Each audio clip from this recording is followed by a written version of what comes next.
एक तरफ समूचा विपक्ष विभिन्न मुद्दों पर केंद्र की एनडीए सरकार को घेर रहा है, लेकिन विपक्षी मोर्चे की एकजुट तस्वीर उस तरह से सामने नहीं आ रही जैसे विपक्षी गठबंधन इंडिया बनने के बाद आई थी।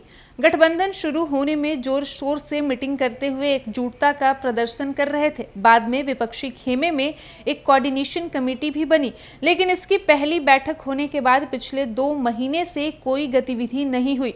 बीच में शरद पवार जरूर कांग्रेस अध्यक्ष मल्लिकार्जुन खड़गे और कांग्रेस नेता राहुल गांधी से मिले थे, लेकिन उसके बाद शीर्ष नेताओं की कोई मुलाकात नहीं हुई।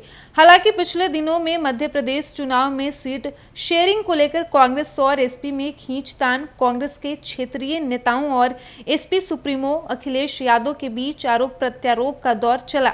इससे विपक्षी एकता पर सवाल उठने शुरू हो गए।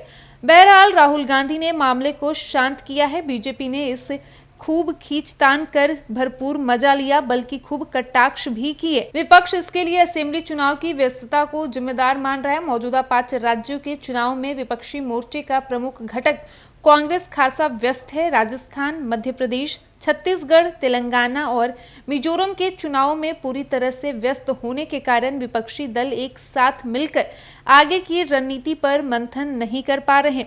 असेंबली चुनाव में कांग्रेस का बहुत कुछ दांव पर लगा है। कांग्रेस के तमाम बड़े नेता चुनावी प्रचार व रणनीति में लगे हुए हैं।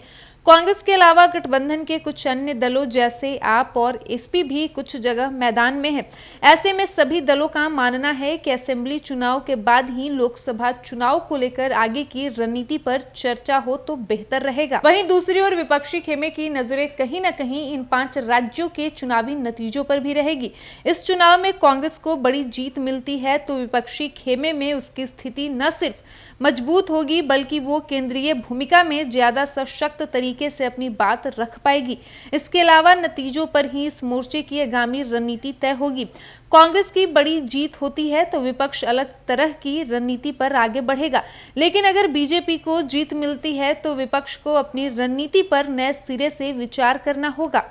असेंबली चुनाव के नतीजे विपक्ष के सामने चेहरों, जमीनी मुद्दों सहित चुनाव को लेकर अपनी रणनीति बनाने में एक स्पष्टता देंगे, इसलिए विपक्ष को बेसब्री से नतीजों का फिलहाल इंतजार है। साथ ही बता दें कि असेंबली चुनाव के अलावा पिछले 1.5-2 महीने से विपक्षी गठबंधन के कई दल अपनी अपनी उलझनों में उलझे हुए हैं।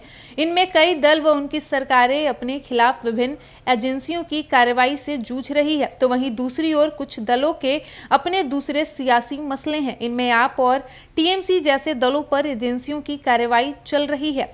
दोनों दलों में एजेंसियों की जांच की आंच शीर्ष नेतृत्व तक पहुंचती दिख रही है। शराब घोटाले को लेकर दिल्ली में सीएम अरविंद केजरीवाल और आप के 2 अहम रणनीतिकार मनीष सिसोदिया व संजय सिंह फिलहाल जेल में है।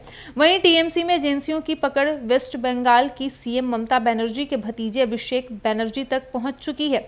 दूसरी ओर चुनाव के दौरान कांग्रेस शासित राजस्थान व छत्तीसगढ़ में बड़े पैमाने पर एजेंसियों के छापे पड़े।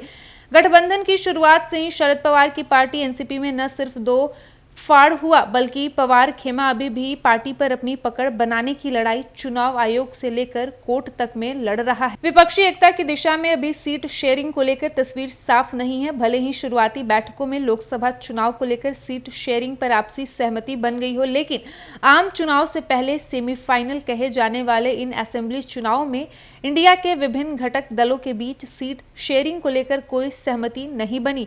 यही वजह है कि गठबंधन के बावजूद आप, कांग्रेस, एसपी और जदयू आपस में टकरा रहे हैं।